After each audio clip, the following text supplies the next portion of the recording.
Hello, everyone. I'm Shannon Wyman, Director of Program Development at Keystone Symposia, and it's my pleasure to welcome you to today's ePanel. Today, we will be featuring the awardees of the Michelson Philanthropies and Science Prize for Immunology, which aims to support transformative research in human immunology to accelerate vaccine and immunotherapeutic discovery. The prize is a collaboration between Michelson Philanthropies and Science Journals to award $30,000 to young investigators from a wide range of disciplines who apply their expertise to advance vaccine and immunotherapy research and applications. Awardees span fields from protein engineering, nanotechnology, and computer science to genomics, neurodegeneration, and infectious disease. Here to share a few remarks about the prize is Dr. Michelson himself, founder and co-chair of Michelson Philanthropies and Michelson Medical Research Foundation. Good morning. With my friend Holden Thorpe and our partners at Science Magazine, we could not be more proud to honor these three brilliant scientists with the Michelson Philanthropies and Science Prize for Immunology. This prize honors the creativity and ingenuity of early career scientists who challenge the status quo and through their work advance medical research. Their bold, creative ideas will push the frontiers of discovery in human immunology and vaccine development. By recognizing and celebrating the accomplishments of these young scientists, we also shine a light on a national system for funding academic medical research that has historically failed to recognize the real value of our young scientists and to appropriately invest in them and their work. So these prizes and other grants made by our foundation support their work and hopefully will inspire others to do the same. Investments like these are a down payment on our future. And in the vastness of all medical research, I believe that immunology and immunotherapy have perhaps the greatest potential to transform human health care. Looking to the future, I hope that potential applicants will consider that immunology is not the sole domain of immunologists, that developing new immunotherapies requires the full spectrum of talent from fields like AI and the computer sciences, synthetic biology, engineering, experts in the microbiome, biochemists, and the list just goes on and on.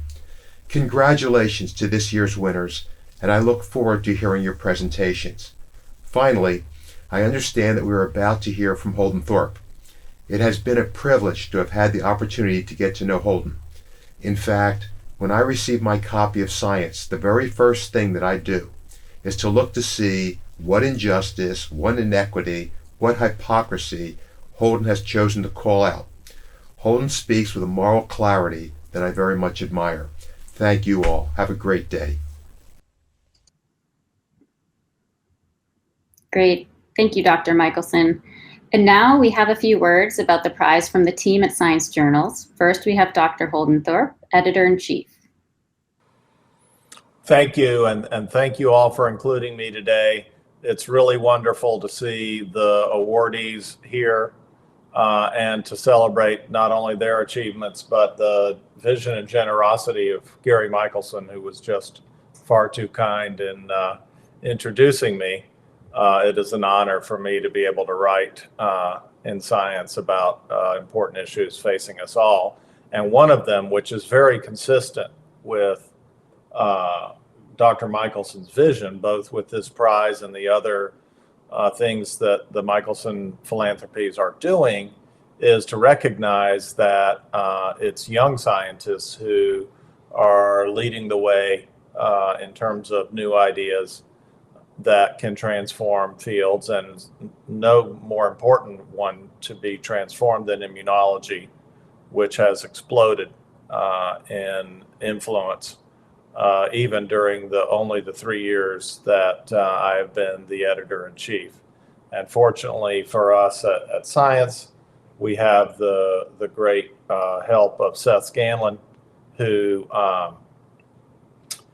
you will hear from in a moment, who is our immunology editor and also the person who is primarily responsible for running the process to select the winners. And the outstanding choices here owe a lot to his scientific acumen and extraordinary work ethic. But before we hear from Seth, we're going to hear from my colleague Bill Moran, who's the publisher of the Science family of journals and works with us every day to make sure that all the great scientific information that we accumulate and curate for you all is available to you. So with that, I'd like to introduce my colleague Bill Moran, and thanks again to Gary Michelson for his vision and generosity in making this possible, and congratulations to the winners. Here's Bill. Thank you, Holden. Appreciate those comments. And first, thank you and congratulations to the award winners. Really appreciate the time here to also say none of this would be possible without our partnership with the Michelson Philanthropies. And I do want to take a moment, though, to talk about, Holden introduced me as the publisher. I consider our publisher also the American Association for the Advancement of Science. And I have to bring up, we were founded in 1848. So it's pretty significant this year. It's 175 years. And that's an impressive pedigree. But at the same time, what I do want to point out is the work, as my colleagues have discussed, in early career research. It's crucial for us. And you've heard a lot of comments from my colleagues about early career research and how important it is for us to recognize and support these researchers. I will add another comment, and it's as you look at the papers that are being published and the authors, it really begins here. It's the networking, the opportunity to develop your network to come up with discoveries and cures that will change the world. And we're hoping that this prize will help to create little ambassadors, to call it that, of the future of immunology and discoveries. And in this world right now, it is very important to continue having collaborations and international collaborations. Again, papers that we look at, they are truly global in scope. And I hope with our prize, this will continue. So I just want to say congratulations to the award winners.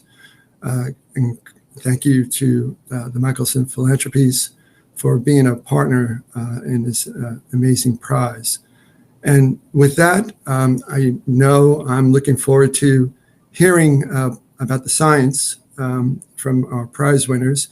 And to jump a little deeper into that is our editor, Dr. Scanlon, who is going to talk a little bit more about the science and how the award winners were decided. So I'm looking forward to that. And over to Dr. Scanlon. Thank you, Bill, for that fine introduction. The Michelson Philanthropies and Science Prize for Immunology was established in 2021 to recognize recent cutting-edge work in the field of immunology by early career scientists. This prize has a particular focus on transformative research that has the potential to greatly impact how we understand and treat human disease. The 2023 prize was open to individuals with an MD or Ph.D. aged 35 years or younger. Entrants were required to submit an essay of no longer than 1,000 words describing their contribution within the past 3 years to human immunology research based in their field of study. We accepted entries for the prize from early May until the beginning of October. Once entries closed, each application was assigned to 2 science family editors who separately evaluated each essay. The essays were rated in 2 areas. First, for their scientific quality and significance, and second, for the clarity and style of their writing. The research caliber, essay quality, and topical and career stage diversity were extremely high this year. Applicants from around the world highlighted their work in areas such as cancer immunology, vaccinology, and personalized immunotherapy. Some essays tackled the role of the immune system in diseases like cancer and autoimmunity. Some looked at fundamental processes like how the immune system develops or how it learns to be tolerant of harmless foreign antigens. Still others reported advances in our understanding of how the human immune system fights pathogens such as SARS-CoV-2, tuberculosis, and norovirus. Based on these editor ratings during the first round, we were able to shortlist 8 applicants who were then assessed by a jury comprising both science editors and leading researchers in the field of immunology. Together, we had the difficult task of determining the winner and runners-up for this year's prize from among these outstanding finalists. Among these fantastic candidates, 3 entries stood out. Our first runner-up, Joshua Tan, submitted a beautifully written essay recounting his lab's search for monoclonal antibodies against SARS-CoV-2 variants of concern, as well as antibody targetable regions common to all coronaviruses.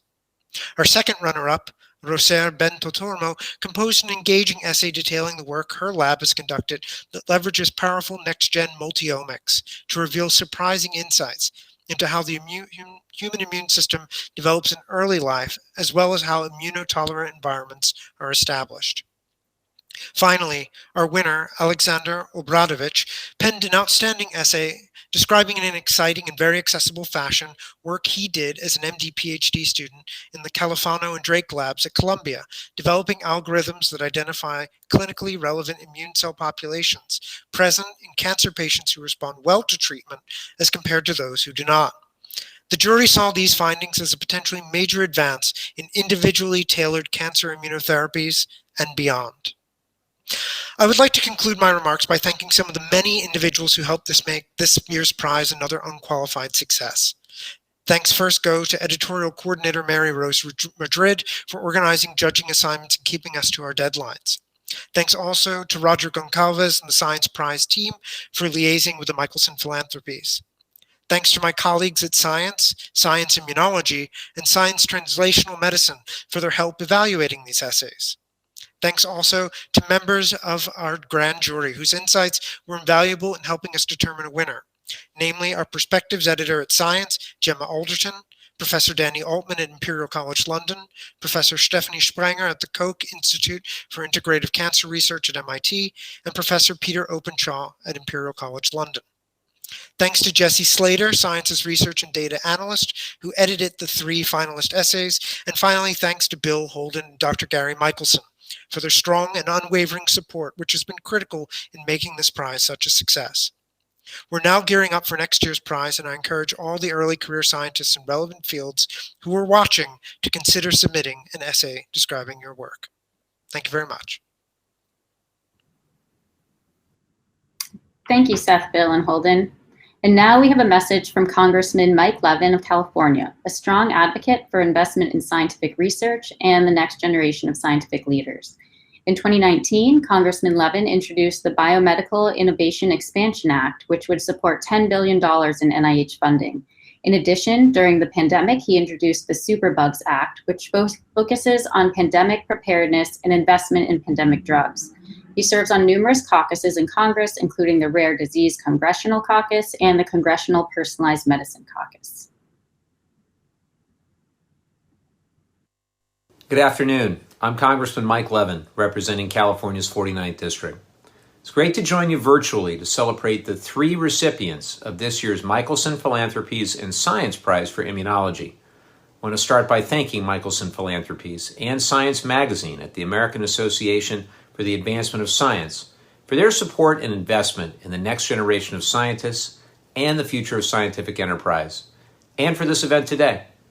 This prize recognizes transformative research in human immunology, and I want to send a big congratulations to the 3 recipients of this award: Aleksandar Obradovic, Roser Vento-Tormo, and Joshua Tan. Your bold transformational research into the human immune system has the potential to revolutionize the field and make a major difference in people's lives. Your innovative ideas and perseverance will help aid medical advances and make important discoveries. Your work will be a gateway to the new and creative solutions the country needs to tackle our most pressing global health challenges. Your research also serves as a great example for why it is critical that more investments are made in training programs for early career researchers. We must support their work that will help prepare our country for future pandemics. Scientific research was critical to the nation's response to the COVID-19 pandemic.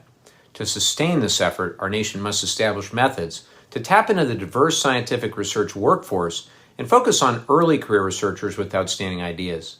Best way to do that, expanding opportunities and incentives for these brilliant minds. So again, congratulations to this year's award recipients, and thank you to Michelson Philanthropies and Science Magazine for empowering the next generation of scientists. Have a great event, everybody. Wonderful. Now it's my pleasure to introduce this year's awardees. After I introduce each awardee, we will show a presentation about their work, and once all of our awardees have presented, we will have a group Q&A discussion. You may submit your questions at any time into the Q&A box and vote on other questions that you would also like to hear answered. Please note if your question is directed to a specific speaker in the text of your question. And now I'd like to welcome our first awardee, who received a finalist prize for his work, Dr. Joshua Tan of the Antibody Biology Unit at the National Institute of Allergy and Infectious Disease at the NIH. Joshua is working to identify broadly neutralizing antibodies against coronaviruses to protect against newly emerging COVID variants of concern, as well as any future coronavirus outbreaks. He has identified candidates that he aims to develop into monoclonal antibody drugs and to guide vaccine design, building our available arsenal against future pandemic threats. His presentation is titled Searching for Common Ground. The conserved coronavirus fusion peptide is a target of broadly neutralizing antibodies. Thank you for joining us today, Joshua. Hi, it's great to be here. Right, thank you. I'm very grateful for this award, and I hope you enjoy the presentation. My name is Joshua Tan. I'm an Earl Stedman investigator at the National Institutes of Health. I received the Finalist Award for the Michelson Philanthropies and Science Prize for Immunology for my essay, which was entitled Searching for Common Ground. The conserved coronavirus fusion peptide is a target of broadly neutralizing antibodies. How the immune system fights with pathogens every day is like something out of a sci-fi movie. Being an immunologist allows me to learn how the immune system operates and at the same time research new ways to build upon existing immunity, for example through vaccination or monoclonal antibody treatment. And this is a field of research that I find very fulfilling. My lab aims to understand how antibodies work and discover new antibodies that protect against infectious disease. We are currently studying 3 pathogens that have global health impact: SARS-CoV-2, Plasmodium falciparum, which causes malaria, and Mycobacterium tuberculosis. Recently, we identified antibodies that can neutralize both alpha coronaviruses and beta coronaviruses, which includes all SARS-CoV-2 variants of concern. We found that these antibodies target a part of the spike protein called the fusion peptide, and we are currently investigating the fusion peptide as a candidate for a universal coronavirus vaccine. A major goal of our work is to discover rare but potent monoclonal antibodies that can be used to prevent or treat disease, and to use the knowledge gained from the study of these antibodies in order to develop better vaccines. Our lab aims to use this approach to combat global health threats such as malaria and tuberculosis, which affect millions of people worldwide. We also aim to use this research in order to be better prepared to fight against potential future pandemics in the event that one emerges in the future. This award is highly motivating as it indicates that our research is on the right track. It encourages me to keep going to find new antibodies and develop better vaccines. Having our work highlighted through this prize is also important to inform the broader scientific community about what we are doing, which increases opportunities to collaborate with different researchers from around the world. I think this is essential in order to translate our lab research into clinical applications. Hello, my name is Josh. I'm a Stedman tenure track investigator at the National Institute of Allergy and Infectious Diseases. I'd like to thank Michelson Philanthropies as well as Science for the opportunity to present our work on antibodies targeting the coronavirus fusion peptide. It's been more than 3 years since the emergence of SARS-CoV-2. In this period, we've faced a devastating pandemic, but at the same time, we've gained a lot of insight into how this virus works. The main protein on the surface of SARS-CoV-2 is called the spike protein, and it consists of 2 subunits, the S1 and the S2. The S1 subunit contains the receptor binding domain, or the RBD, which is responsible for engagement of the host cell receptor ACE2, while the S2 subunit is responsible for fusion of the viral envelope with the host cell membrane. It was recognized very early on in the pandemic that the RBD is the main target of neutralizing antibodies against SARS-CoV-2. All COVID-19 vaccines that are currently available aim to elicit neutralizing antibodies that target this domain, and all of the anti-SARS-CoV-2 monoclonals that have been available in the clinic at one point or another to treat COVID-19 also target this domain. However, we've seen that the Omicron subvariants have mutations in the RBD that reduce the efficacy of vaccines and have knocked out the therapeutic antibodies that were available in the clinic up to a point where, as of the end of November last year, we no longer have any therapeutic monoclonals against COVID-19 that are authorized for use in the US. This has been a big loss to our toolkit against this virus, since monoclonals have been a key treatment for immunocompromised patients who may not respond as well to COVID-19 vaccines. And up to this point, more than 4 million doses of monoclonals have been administered in the US. And therefore, there is a need to find new monoclonals that are more resistant to mutations in SARS-CoV-2 variants of concern. So if we take a look at the structure of the spike protein, we can see that there are other regions of the spike that are more conserved than the RBD. And so we wondered if we could identify antibodies that not just bind to these more conserved regions, but also neutralize SARS-CoV-2. Beyond that, we were interested in finding antibodies that could neutralize diverse coronaviruses apart from SARS-CoV-2, as having these antibodies would be very useful in the event of future coronavirus spillover. And so we started a study to identify antibodies that broadly neutralize SARS-CoV-2 variants of concern, as well as other coronaviruses.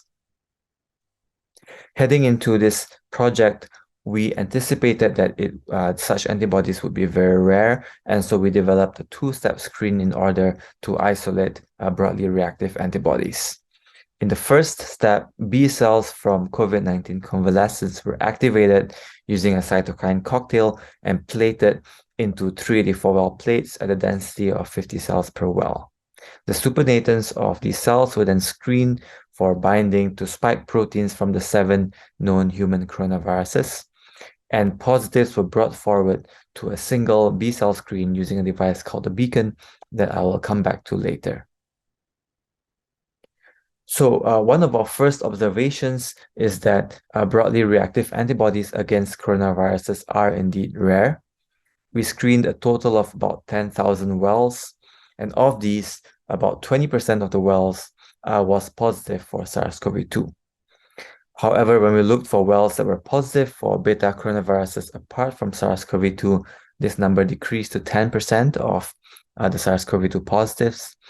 When we looked for wells that were positive for at least one alpha coronavirus as well, this number decreased to 1% of the total SARS-CoV-2 positive population.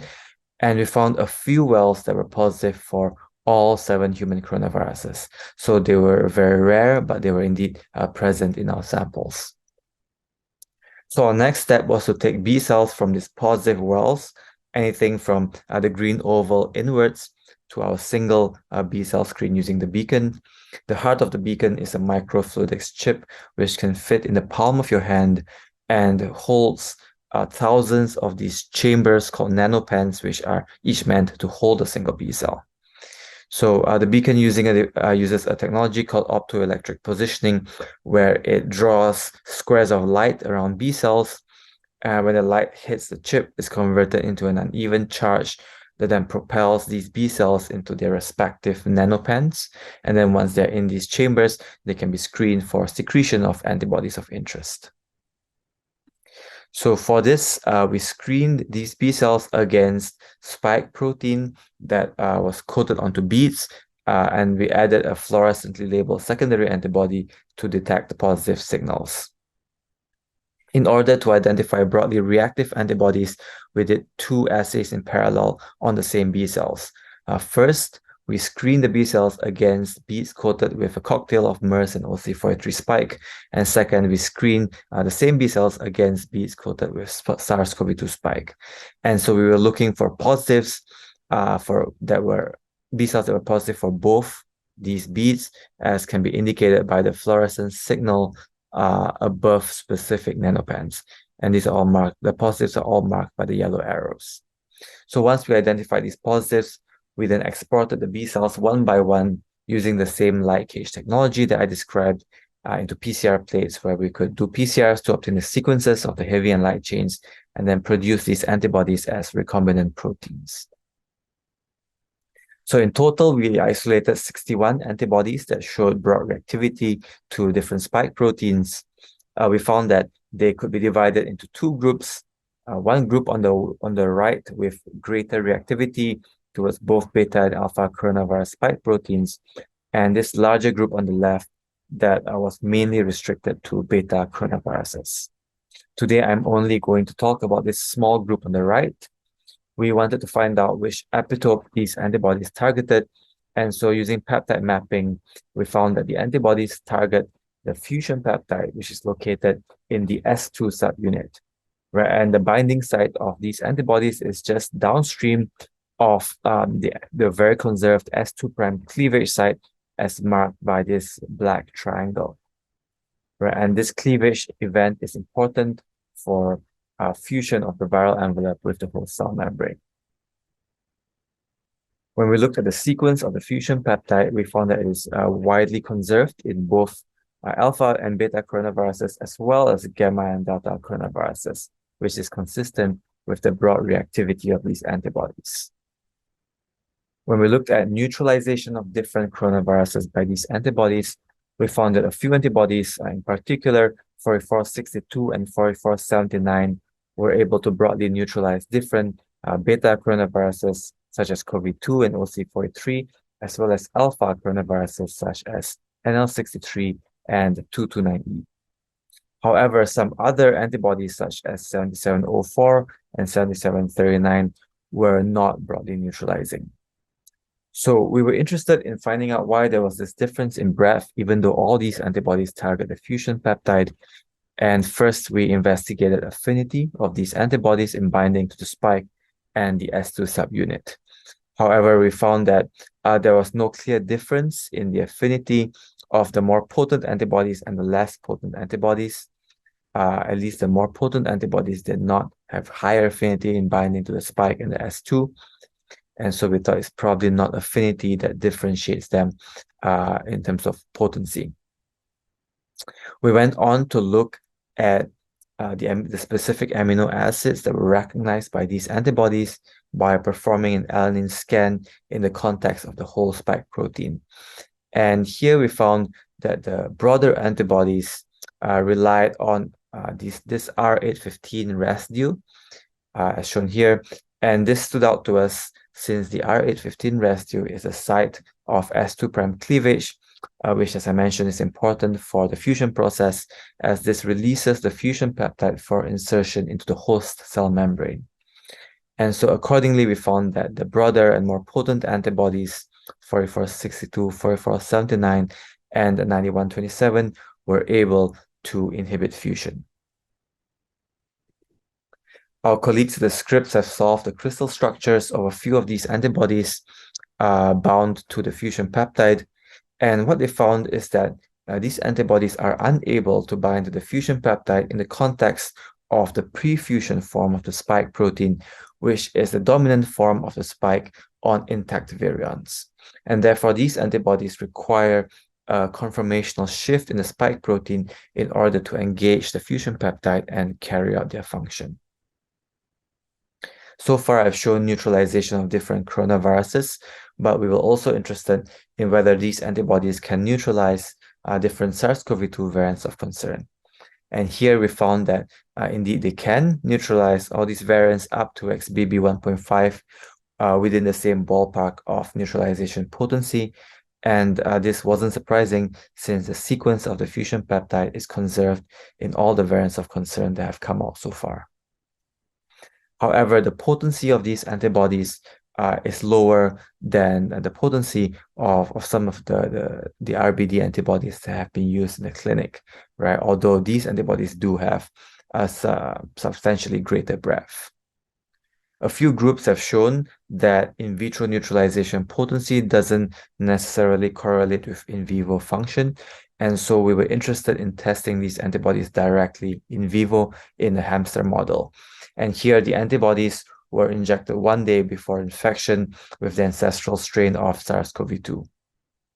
And what we found is that 4479 in particular was able to reduce weight loss, right, compared to the infected hamster controls that were just given PBS.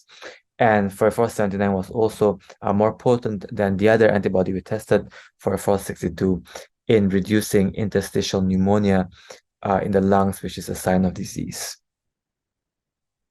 Finally, we were interested in finding out whether a vaccination or infection could trigger antibodies against the fusion peptide. And so here we collaborated with Susan Moore, who has a cohort of individuals who were given the Moderna vaccine with samples taken at different time points.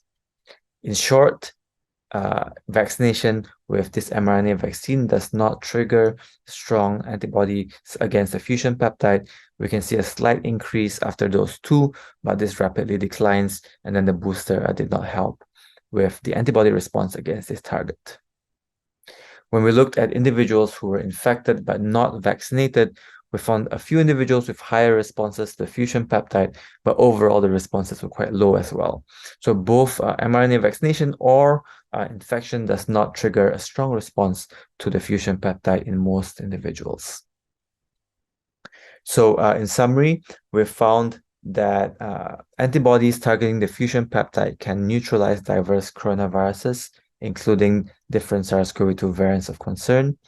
We found that CoV4479 in particular can limit disease in a hamster model, and this suggests that the fusion peptide is a promising vaccine candidate to elicit broad immunity against different coronaviruses. So with that, I'd like to thank the various members of my lab as well as our collaborators, right? So in particular, Sherelle and Courtney from my lab, Changchun and Tinghui from Ian Wilson's group, who did a lot of the structural work, Ling Hang from David Namazi's group, who did perform the neutralization assays along with Amar and Ling Shu from John Mascola's group at the VRC, Kong Yu and Michael Holbrook from the Integrated Research Facility, who coordinated all the hamster studies, our various colleagues in NIAID. Right, I'd also like to thank the Michelson Philanthropies as well as Science for this award and for the opportunity to present our work, and NIAID for funding. And finally, I'd like to thank you for your attention. Thank you, Joshua. Our next awardee today, also a finalist prize recipient, is Dr. Roser Vento-Tormo of the Wellcome Sanger Institute and Center for Trophoblast Research at the University of Cambridge in the UK. Roser studies how tissues and cellular microenvironments influence immune cell activation or tolerance, and how these processes might be manipulated to overcome the immune suppressive environment of tumors. Combining genomics, imaging, machine learning, and stem cell engineering tools, she is able to discover novel regulatory programs to enable new immunotherapy approaches. Her presentation is titled, How Does This Immune System Tolerate Foreign Antigens? Cell Atlasing Human Tolerogenic Milieus to Guide Transformative Immunotherapies. Thank you for joining us today, Roser. Thank you very much. It's lovely to be here, and I'm thrilled to receive this prize, and I hope you enjoy the presentation. Science is phenomenally exciting today. Much of this excitement for me comes from novel technological advances with which we can open doors of discovery previously entirely closed to us. My name is Roser Vento-Tormo, and I am a group leader at the Wellcome Sanger Institute. I received a finalist award for the Michelson Philanthropies and Science Prize for Immunology for my essay on Decoding Foreign Antigen Tolerance, Cell Atlases of Human Tolerogenic Milieus Guide Transformative Immunotherapies. During my undergraduate, I got fascinated by the complexity of the immune system. How exactly do the cells of our body fight against the universe of pathogens we encounter every day? As well as being vital for human health, this is also just such an amazing, complex and dynamic phenomenon.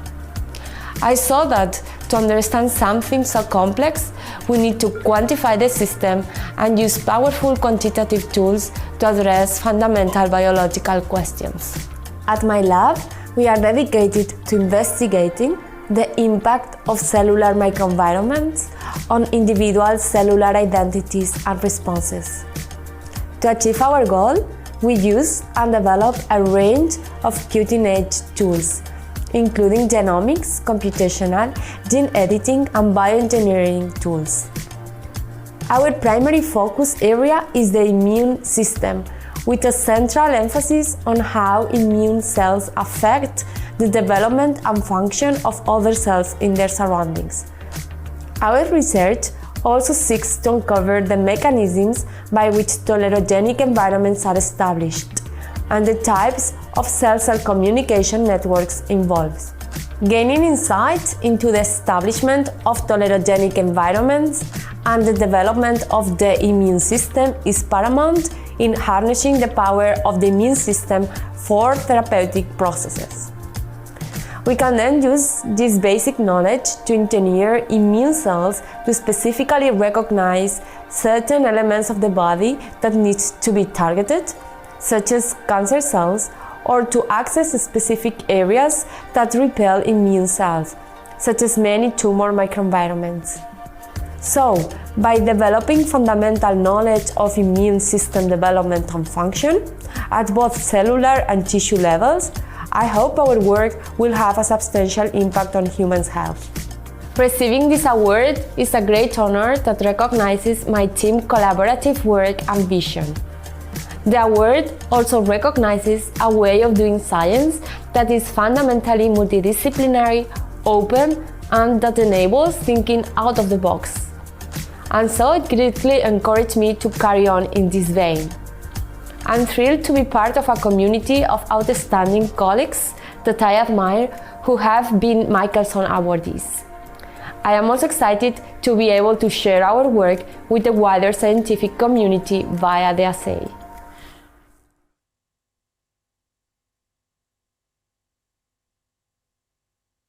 Hello everyone, my name is Roser Vento-Tormo and I will be presenting my work in Decoding foreign antigen tolerance. During pregnancy, something fascinating happens. The placenta, which has fetal origin, intermingles with the maternal uterus.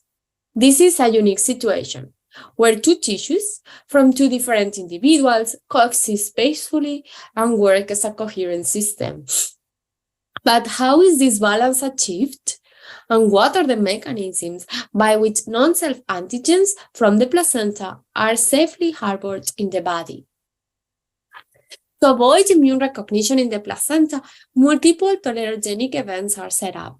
This way, we could find an exclusion of T cells in the environment and a reduction of the cytotoxic function of the CD8 T cells that really resonates with those events happening in some types of tumors.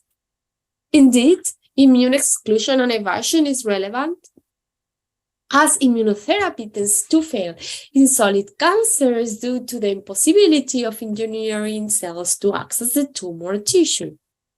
So our team has been studying how the placenta forms and how those tolerogenic environments are established in humans. And that is a powerful way to understand the complex immunoregulatory events in the tissue microenvironments that can ultimately guide us in the development of precision immunotherapies tailored to avoid tumor immunotolerance. To study the formation of these tolerogenic environments, in humans we take a novel approach that consists in 3 steps. First, we use genomics tools to profile the tissue at high resolution, and in this way, we build cell atlases of the tissue. Second, we use computational tools to predict by interrogating the cell atlases, and in this way extract functional information from these atlases. And third, we use in vitro models to perturb and mechanistically dissect the process we discover, and engineering new cells with the information we gather. Ultimately, we aim to engineer cells that can overcome immunoregulatory barriers of the tumor microenvironment. To make the most of our precious materials, we use state-of-the-art technologies to profile the tissues.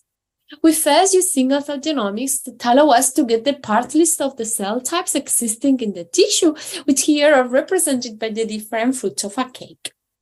We second use spatial transcriptomics methods to understand how cell types fit within a microenvironment, which here are represented by a cake. And in this way, we can define microenvironments and the cells that are next to each other. Having the information of cell identity and the spatial position of cells in tissues can allow us to understand cell-cell communication. However, the data generated is huge, and we need bioinformatic tools to interrogate these atlases and get a system biology view of the tissue. For this, I developed CellPhoneDB, a computational tool that allows us to extract cell-cell communication from single-cell transcriptomics datasets. In the new versions, which have also been developed by my team, spatial coordinates are also taken into consideration to improve these predictions. So in short, CellPhoneDB consists of a database of both ligand receptors interactions and downstream signals. And what is important about this is that we consider the structure of the proteins. So the majority of them are multimers. You need more than one gene to be expressed in order for this receptor to be functional. And then we have a method which allows us to calculate from single-cell transcriptomics data those cells that express specific ligand receptors that are potentially interacting. And then we can filter also those potentially interacting cells that do not coexist in space. And finally, we can also subset those who have the active downstream signal. So we use the transcription factor as a sensor of this cell-cell communication. So finally, we perform perturbations using in vitro models. My team uses multiple organoids and MPS differentiation protocols for this. And essential for this is to first characterize and know what we have in the dish. So for example, in this work, Clara, who was a postdoctoral fellow from my team, could define how IPS differentiation to macrophages accurately recapitulates the developmental process. This way, IPS immune macrophage, so IPS macrophages derived in vitro have the potential to be used for therapeutic purposes in the future. So using this profile, predict perturb strategy, my team has profiled or have studied the human placenta. As mentioned before, this is a fascinating scenario where cells from two individuals, mother and fetus, coexist in the same environment. And as shown in the picture in the left, also in the placenta, fetal trophoblasts in purple perform a partially empty process and invade the uterus, which is enriched of immune cells. During my postdoc, I profiled immune cells in the environment and defined new type of macrophages and tissue-resident lymphocytes. As expected, B anti-cells were very lowly present in this environment, as mentioned, by the exclusion of adaptive immune system. So by studying the molecules, these cells express and constructing cell-cell communication networks using CellPhoneDB, we defined a novel model for placentation that has multiple parallelisms with the tumor microenvironment. As shown in this draft, trophoblasts in purple invade the tissue, and that creates some inflammation. However, we have the innate lymphocytes and the macrophages in the tissue that have multiple mechanisms to avoid this to be an inflammatory environment. And that includes, for example, the expression of CD39 by the innate lymphocytes that will convert cyclin AMP into anti-inflammatory adenosine. And similarly, stromal cells, here in orange, expresses multiple ligands that promote a tolerogenic environment, and again, allows to exclude and also to generate exhausted T cells. In a consecutive study by my team, which was published this year in Nature, we actually wanted to explore and know more about the macrophages. So we previously defined they have a role in tolerogenesis, but we could see they express a lot of chemokine. In this follow-up study, we used spatial genomics, and indeed we could see and detect the abundance of these cells, so which are here in green, and how close they are from the fetal trophoblasts, which are here in blue. And also, by mapping cell-cell interactions, we found that they are likely to have a role in trophoblast invasion. Then we wanted to demonstrate the latter role of these macrophages, and for this, we used the trophoblast stem cells, which is fascinating because upon change of the media, we can recapitulate this EMT transition and they start invading the dish. And using this model and adding chemokines secreted by the macrophages, we could detect that multiple genes involved in the motility of trophoblasts got upregulated. This demonstrates for the first time that maternal macrophages in the placenta can promote trophoblast invasion while keeping a tolerogenic environment. So in addition to our work in the placenta, we have also been looking at other physiological tolerogenic environments, and one of those are the testes. By contrast to the ovaries, where meiosis happens during development, meiosis in milk happens after development. That means that we need a tolerogenic environment to avoid the rejection of new antigens produced after recombination. In this study, which was published last year in Nature, our team wanted to study how the gonads develop. And one of our major questions was how this tolerogenic environment of the testes was formed. So amongst others, we focused, of course, on the immune cells. So here we could see that single cell profiles, and we can see highlighted two new cell states of macrophages that, as you can appreciate in the plots below, are only present in male samples. What it was very intriguing is that the subset that we call cyclic 15 FTM had a clear osteoclast signature, while the one that we call TREM2 FTM has a clear microglia signature. But what will those cell types do in this tissue? We don't have bone and we don't have neurons. This unexpected finding promoted us to think beyond the canonical definition of cell types and to consider gene signatures as reusable entities that can be activated when and where they are needed.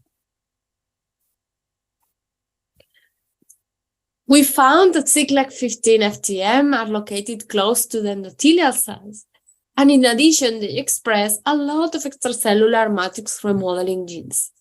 We hypothesize that the extracellular matrix remodeling is important during the migration of endothelial cells that form the coulombic artery. And actually, this process, which only happens in males and not in females, peaked after 15 postconceptional weeks, which really coincides in the peak where these cells are present. On the other hand, TREM2 FTM were located inside the testicular cords, which is where germ cells are stored and therefore where meiosis happens. This is the first time that an immune cell type is described inside the testicular cord. TREM2 positive macrophages expresses a lot of phagocytosis and as well tolerogenic genes, and we hypothesized that they are involved in keeping low level of inflammation in the testis cords by removing damaged or apoptotic germ cells. So altogether, we have defined hallmarks on how tolerogenic environments forms in humans. And for this presentation, I have focused on our work in macrophages. In the testes, we found CYCLA-15 FTM, which surround the developing testis cords and allowed for neovascularization in the fetal testis, as well as TREM2 FTM, which are found inside the developing testis cords and ensure immunoregulatory environment. We have also explored other tolerogenic environments, such as the placenta, where we find placental macrophages located in the implantation site and involved in trophoblast invasion while maintaining a tolerogenic environment. And moving forward, we want to learn about this tolerogenic environment to understand more tumor immunology and engineering new immune cell types that can cross this tolerogenic barrier. So I would like to finalize by thanking my lab. This recognition is for all their amazing work. The work in the gonads was led by Luz Garcia Alonso and Valentina Lorenzi, and the work in the placenta was led by Frederick Wong, Kevin Trulean, and Arjun Nanan. Thank you very much, and thank you very much for the award. Thank you, Roser. And finally, we have our grand prize winner, Dr. Aleksandar Obradovic from the Department of Systems Biology at Columbia University Irving Medical Center. Alex has developed a powerful method to profile immune cells within tumors and to determine how cancer treatments and immunotherapies impact their activity and anti-tumor effects. Leveraging these tools, he explores how different cancer treatments and immunotherapies can be combined to target common mechanisms for synergistic cancer-killing activity. His presentation is titled Precision Immunotherapy, a Mechanistic Approach to Overcoming Treatment Resistance. Thank you for joining us today, Alex. Thank you very much for this great honor and recognition. And I'm very, very gratified to be here and to have the opportunity to share my work. My name is Aleksandar Obradovic. I am a medical student and an associate research scientist at Columbia University. And I received the Michelson Philanthropies and Science Prize for Immunology for my research on precision immunotherapy, where I'm developing tools to discover mechanisms for overcoming treatment resistance. My primary area of research is on development of novel tools for analysis of large-scale single-cell RNA sequencing and multimodal data, to better understand the mechanisms by which a broad range of tumor types escape response to immunotherapy and identify combination drugs that target those mechanisms. Another part of that is discovery of the off-target immune effects of our current cancer therapies, to improve the approach to designing combination treatments and personalize it to individual patients that aren't responding to immunotherapy. The immune system is a complex interplay of anti-inflammatory and pro-inflammatory cells, trying to find a balance between killing cancers, fighting off infections, and preventing autoimmune disease. Checkpoint immunotherapy tries to tip this balance against cancer, but right now there are many patients where immunotherapy on its own doesn't work, and we really don't have a good understanding of why. The goal of my precision immunotherapy approach is to find the right combination of drugs in a treatment-resistant patient that's most likely to tip the balance of their immune cells in favor of anti-tumor immunity, extending survival and quality of life across a range of cancers. My greatest hope for the future of this research is to translate predicted drug combination discoveries back into design of new clinical trials and directly to patient care. This prize is a great honor and recognition of the work that I and my collaborators have been doing in this field. The level of recognition is reflective of the fantastic support and encouragement that I've received and continue to receive from mentors, collaborators, and the physician scientist program at Columbia, and particularly as I balance continuing my clinical training with the launch of an independent research career, recognition of the potential in my work will really help to maintain research momentum. I have many motivations that keep me going: the support of my wife and our son, the excitement of discovery and of contributing to progress in cancer care, and ultimately the satisfaction of seeing in clinical practice the real impact that changing treatments can have on the lives of patients and their families.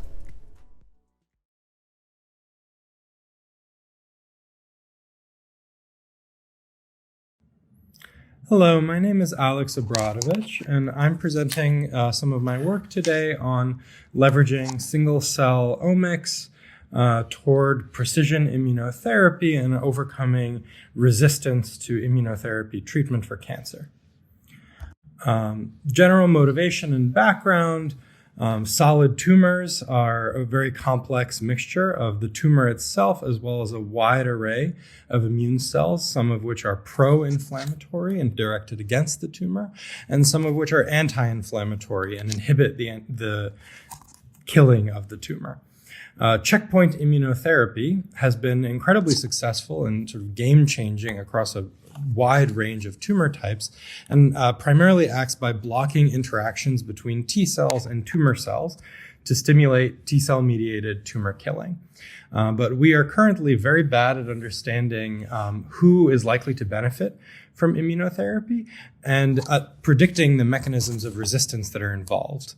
Another relevant piece of background here is that all of our conventional therapies, our surgery, our radiation, chemotherapies, targeted therapies, they all have effects, intentional or not, on the immune cells in addition to the tumor cells. And so this modulation of the microenvironment by conventional therapies leads to a potential for synergy with immunotherapy. And indeed, this has motivated a real explosion in trials of combination immunotherapy as of recently. You can see here that the blue bars represent clinical trials of combination PD-1 immunotherapy with something else. And there are thousands of these trials at this point, newly initiated and ongoing. Which is kind of a shotgun approach, testing, everything that might, kind of throwing everything at the wall and seeing what sticks. But the open questions remain as to, whether it makes more sense to combine things with immunotherapy before or after surgery, which of the chemotherapies are immunogenic in a way that's favorable to combining with immunotherapy versus unfavorable and just immunosuppressive. Similarly, we have very limited understanding of radiation and then combination with tyrosine kinase inhibitors and hormonal therapies. And so this is a very broad approach, but it's mostly not a mechanistically driven approach at combining things with immunotherapy. And here are some of the mechanisms of immunotherapy resistance that are described in the literature and explored. The contribution of these patient to patient and tumor type to tumor type are not well known, but there are T regulatory cells that inhibit T cell killing, fibroblasts that are alternatively described as pro and anti-inflammatory in different contexts. Macrophages have a very complex role to play. Myeloid-derived suppressor cells are a hot topic. And the tumor cells themselves engage alternative checkpoints. In addition to this PD-1, CTLA-4 is commonly used as a checkpoint immunotherapy, but there's also LAG-3 and a number of other molecules that the tumor itself could engage as an alternative mechanism to escape T cell killing. And so discovering in a patient-specific way which of these mechanisms are the most relevant patient to patient, tumor type to tumor type, and then how we can target them has been my primary motivation. Our kind of traditional approaches to profiling the microenvironment of a tumor have included flow cytometry, which gives you single cell resolution, directly capturing proteins and their quantifying the abundance of proteins at a single cell level. For very large numbers of cells. You get millions of cells out of these flow cytometry experiments, and you get them very cheaply. But the issue with this approach is that you can only profile effectively things that are at the cell surface, and you have to profile relatively limited number of pre-selected surface proteins. So these panels, if they're good, they can include 20, 30, more lasers you put into these machines, you can get 20, 30 proteins, but there are 20,000 genes in a cell. And so you are left with kind of this little by little approach of kind of like knowing what you're looking for and then adding a couple new things and then expanding from there, having to do many, many incremental experiments to discover and profile what are the types of cells that are present in a tumor. And then there's the bulk RNA sequencing approach, which is unbiased in that it profiles the entire transcriptome, but has traditionally been limited by the loss of single cell resolution. So if you have, a patient who's doing well in response to immunotherapy and a patient who's not doing well, and you look at the gene expression differences, you may find that there's a gene that predicts response, but you then don't know if that gene is expressed in a particular cell type. And so you end up having to go back to this problem of, which cells are responsible for the upregulation of these genes.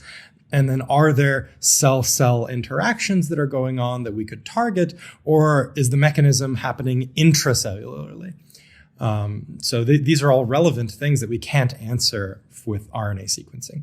So of late, we now have another tool in our arsenal, which is droplet-based, high-throughput single-cell RNA sequencing. We can take a tumor, dissociate it to the individual cell level, and then sequence those cells. We get, about 10,000 cells in a sample. Now we can get even more with newer technologies.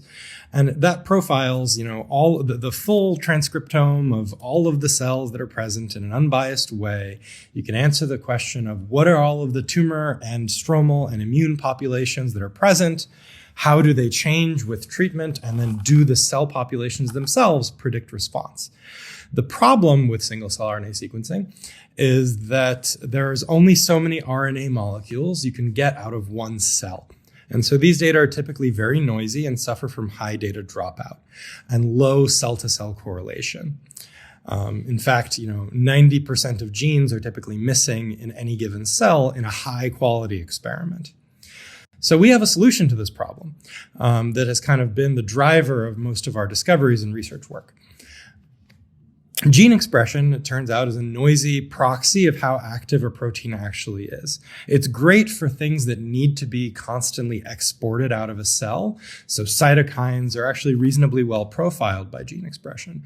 But proteins that stick or have longer half-life and act inside of a cell don't need to be expressed as highly, and so they drop out at a very high rate in these single-cell experiments. Surface receptors, signaling molecules, transcription factors, these real drivers of cell phenotype get lost in a typical single-cell RNA sequencing experiment.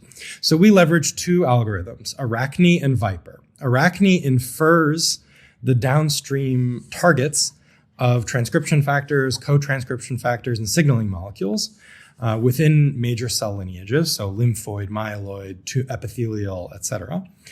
And then using these networks of downstream targets, we can then use the other algorithm, use Viper, to infer the protein activity of these regulatory proteins from the expression patterns of their downstream targets. And this is very valuable for single cell data in particular, because our networks of downstream targets include many targets, 50 to 100 typically.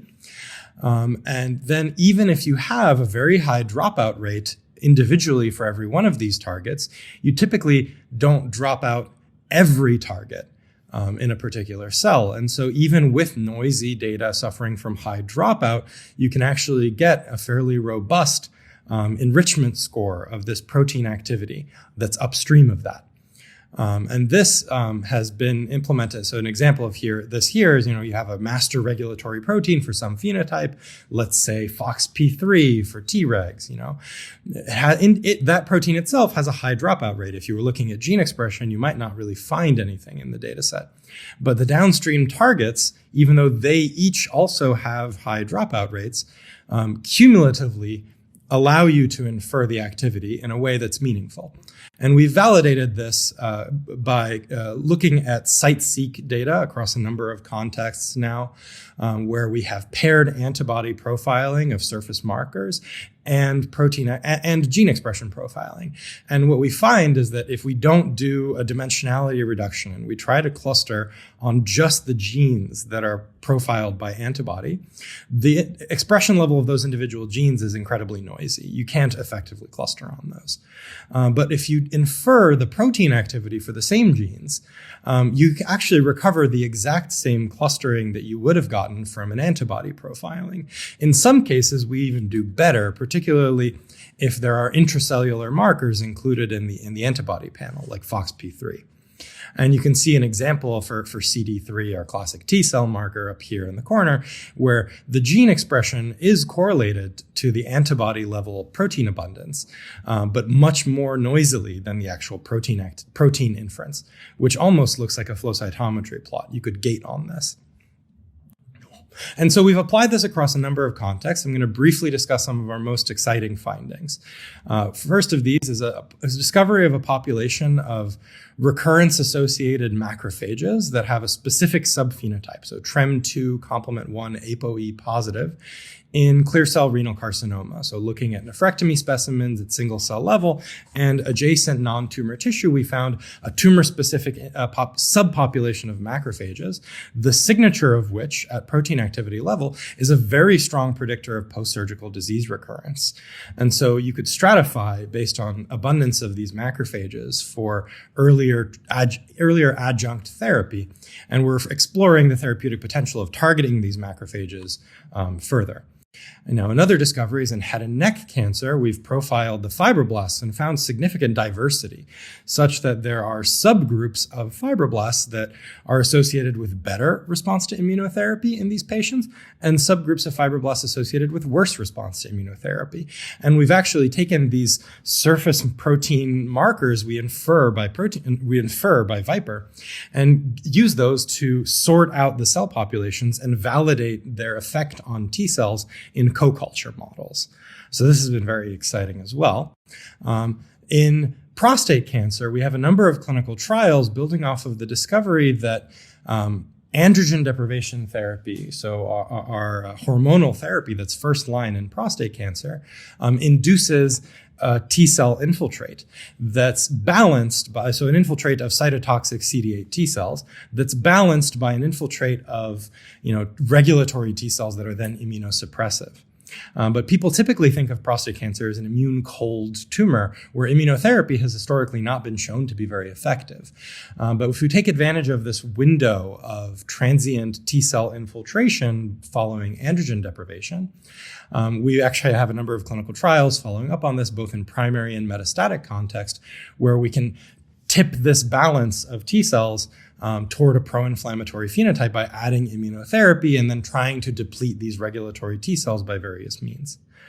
And then finally, our discussion of these regulatory T cells has led to a very exciting project profiling and identifying the regulatory proteins of tumor-infiltrating Tregs. And so we have a project where we've, starting from patient data in a number of tumor types, renal, bladder, glioblastoma, and prostate, we've flow sorted and sequenced peripheral Tregs as well as tumor-infiltrating Tregs and non-Treg control populations of CD4s and CD8 T cells. We then apply our protein activity inference approach to identify proteins that are specifically active within the tumor-infiltrating Tregs.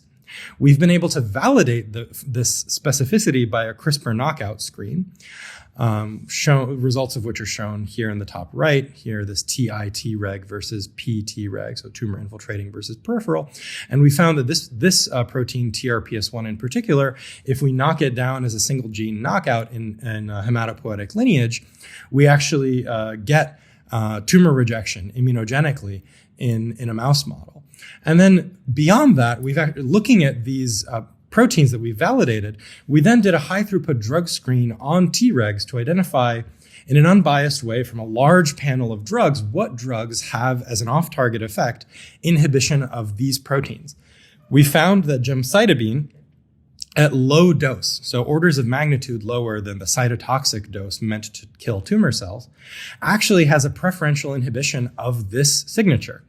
And then when we combine low-dose gemcitabine with anti-PD-1, we see a synergistic effect immunotherapeutically mediated by inhibition of Tregs. So this principle, shows that gemcitabine is an immunotherapy, and I would like to kind of extend and reiterate that all therapies have immune effects and the potential for synergy with immunotherapy if we only understood those effects better. And also that the mechanisms of immunotherapy resistance, so these fibroblasts, these macrophages, these Tregs, are different across tumor types and across patients.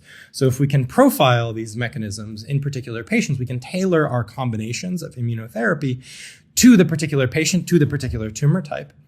And further, we can kind of leverage these single cell protein activity signatures to discover novel targets for immunotherapy and their predicted drug sensitivities, which this gemcitabine discovery is a classic example of. And so we're currently engaged in extending this work to profile macrophages, to profile fibroblasts, and then extending, the inference of cell-cell interactions using spatial RNA sequencing data, and then also incorporate the immunogenic effects of radiation and surgery by temporal profiling both in patients and in mouse models. And so I just want to thank you all for the honor and the recognition of this award. It's incredibly validating and motivating in my future work. And I want to thank all of my collaborators and mentors, as well as my institution at Columbia and my departments in the Systems Biology, Center for Translational Immunology, without whom none of this work could have happened. Thank you very much. Thank you, Alex. And thank all of you for joining us today to share your inspiring work with the audience. Now we'll open up to audience questions. So for our audience, please submit your questions into the Q&A box and vote on others' questions you'd like to hear answered. We'll be seeking questions for the next 15 minutes or so until we wrap up. So I'd like to start out with a question for Alex. Are there any particular types of cancer that your approach is best suited for and why? Or are there any types that are particularly challenging to tackle with the method? So I would say the power of the approach is really its broad applicability to a wide number of contexts, both different tumor contexts, different and even outside of cancer biology. You can kind of study, the immune populations at play and their regulatory surface markers in different contexts by using the same approach. But there are tumor types that are more logistically difficult to do this with. We've had some difficulties in the past with brain cancers, generating single cell dissociations and single cell atlases in brain cancer is something that has been difficult, but is starting to be more accessible with the switch from single cell RNA sequencing to single nucleus sequencing. It makes it easier to dissociate the messy tangle of neurons that's happening. But this kind of brings its own difficulties and challenges. The single nucleus data are typically even more sparse. But these are all opportunities in disguise. Great. And we have an audience question for Joshua. Joshua, have you cultured the B cells to get clonal populations, and do the antibodies have differences in efficacies against different variants? If yes, how do you speculate the mechanisms of these differences against conserved domains of the spike? Yeah, so we did culture the B cells clonally using the beacon device that I described in the talk. So these are single antibodies from single B cells. And we isolated 6 antibodies against this site, all against the fusion peptide. And we did notice differences in potency between the antibodies.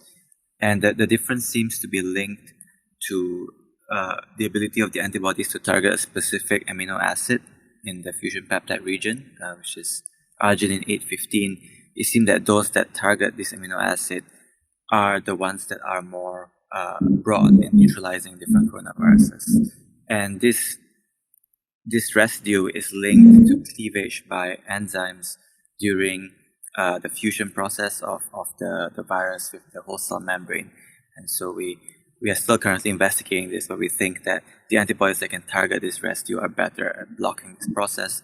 And we know that they are indeed better at inhibiting the fusion process. Great. And for Roser, we have a question that was submitted during the registration process from the audience. Is it possible to apply your approach to develop treatments for autoimmune disease as well as for cancers? And do you have any insights there?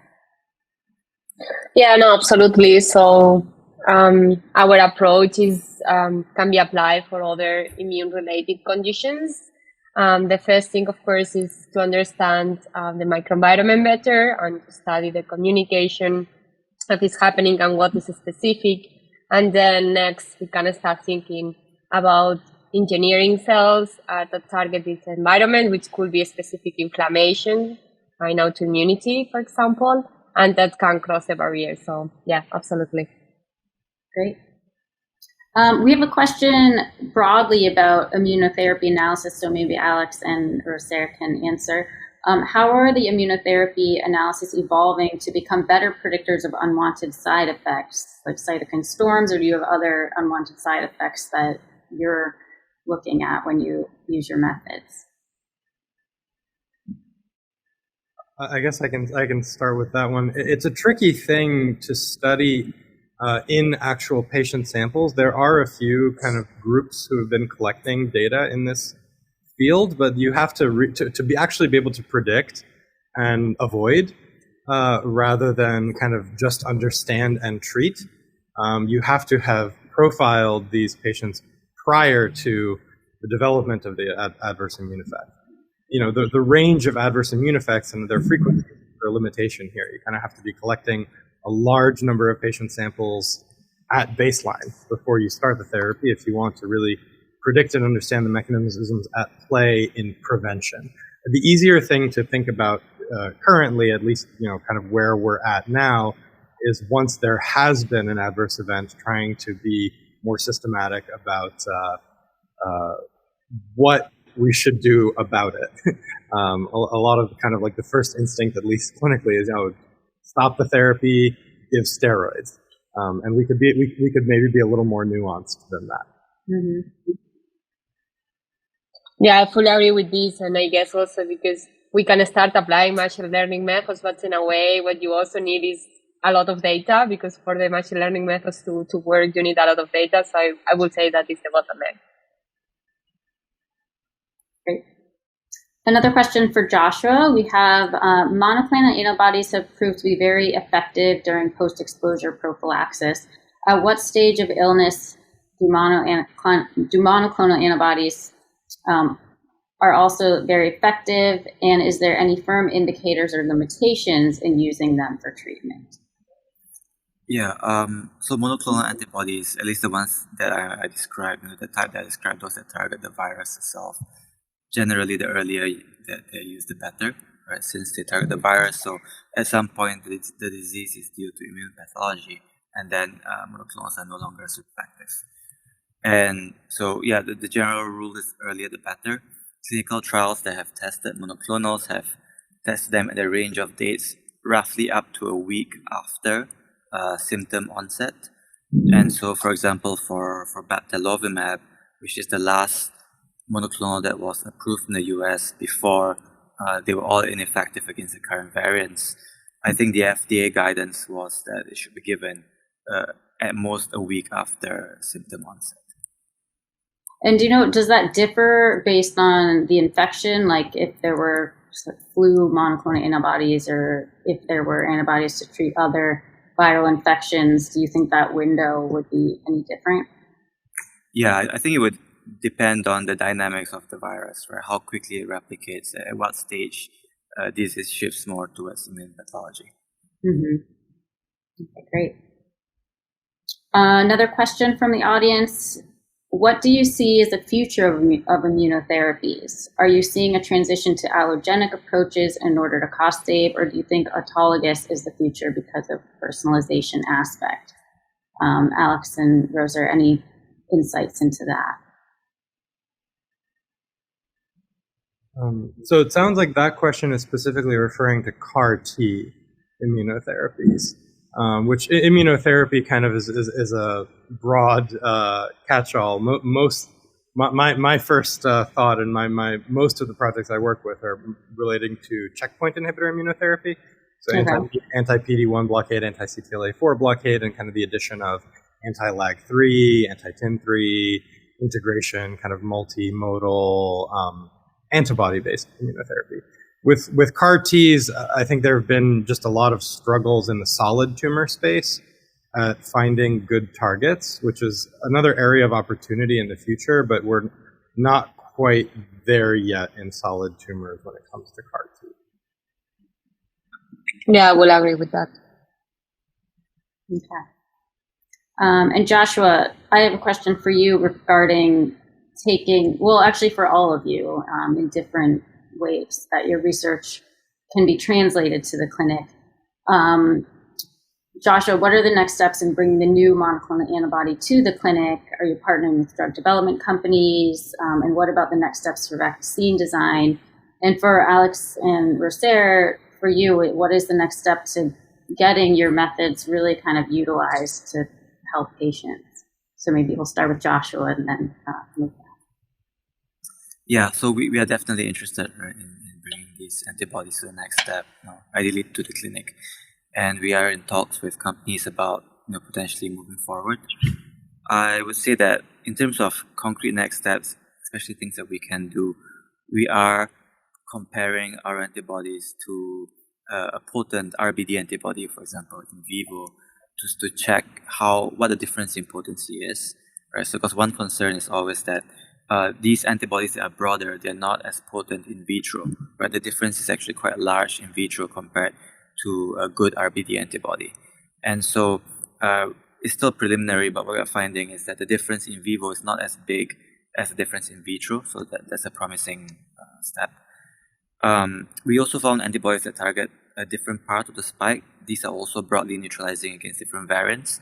So we are testing if combining, say, a cocktail of antibodies that are both broad would meet the potency of, say, a good RBD antibody when it works. Right? Because the idea is that these antibodies hopefully will be more resistant to whatever variant of SARS-CoV-2 that will come next. And they may also work against other coronaviruses.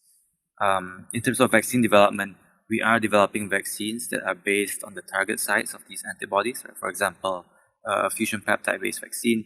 And so we are trying to conjugate these into nanoparticles and then testing the immunogenicity of these vaccines to see if they can elicit enough antibodies and enough neutralizing antibodies against this target site in order to be protective in vivo. Great. So I would say for me, I think all the single cell and spatial methods and computational methods to analyze these are providing immediate targets that we can start discussing with more translational opportunities that we didn't know before. And then also more kind of moving forward will also be what we are doing is also to engineering cells that target those specific sensors that we detect with the single cell data. And that will allow us, for example, with the iPS, one can imagine deriving cells from the same individual to engineer a specific cell that will target something that we predicted before on the single cell data. And then for me, the nice thing about my whole approach and the core of the approach is that part of my analysis always includes this kind of high throughput drug screen and library of RNA sequencing response, like RNA profile response to large libraries of kind of unbiased drugs, many of which are already FDA approved in other contexts and are easy to, actually very low-hanging fruit to translate into clinical practice.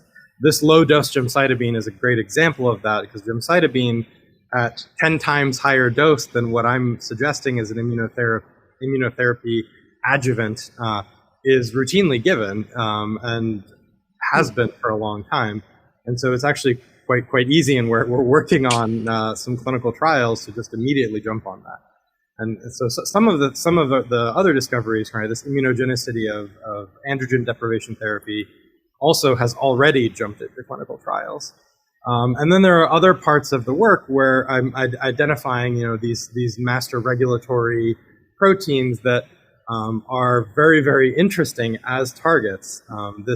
TRPS1 protein we found in the tumor infiltrating Tregs that was very highly specific to tumor infiltrating Tregs would be a fantastic therapy target, but has its own obstacles because there's not a current drug that targets that protein, and it's a transcription factor, which is difficult to drug, although we are working on collaboratively on trying to develop a PROTAC approach to kind of target it toward the E3 ubiquitin ligase pathway, and it's not undruggable.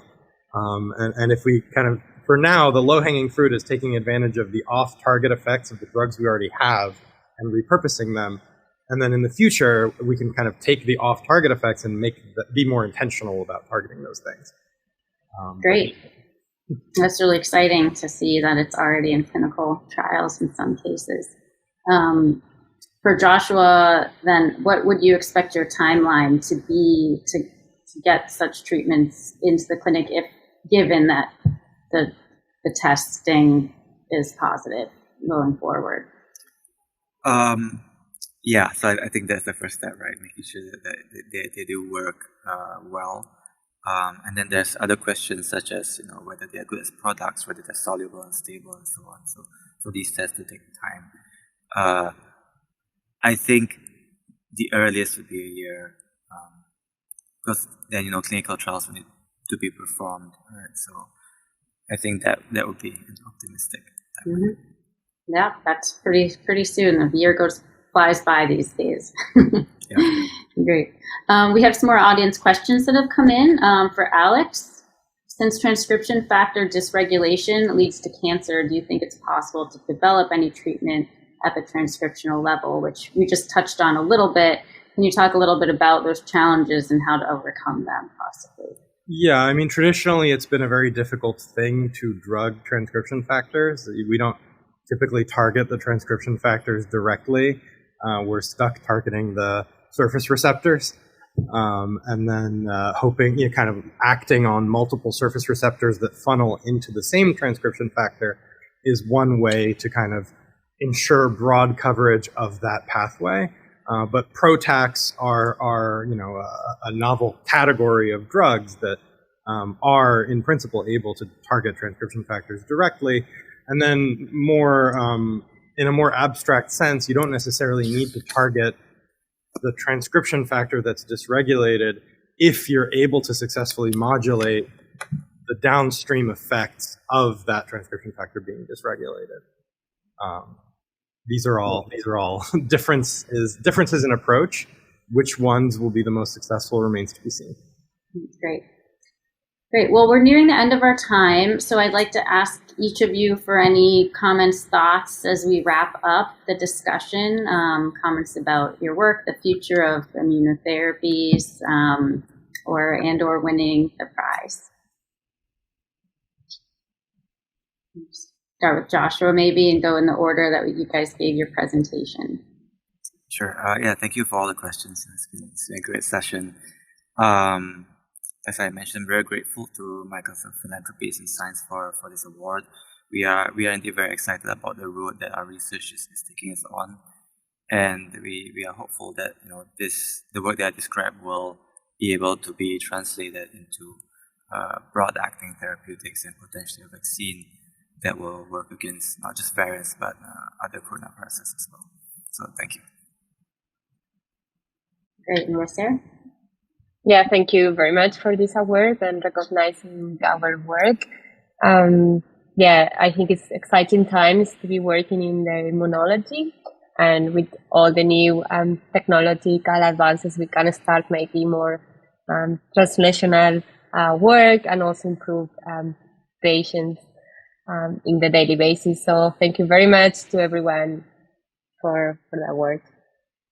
And I would echo what's been said. Thank you very, very much. This is a huge honor and a huge opportunity to share the work that I've been doing and to hear about this other interesting work that's going on.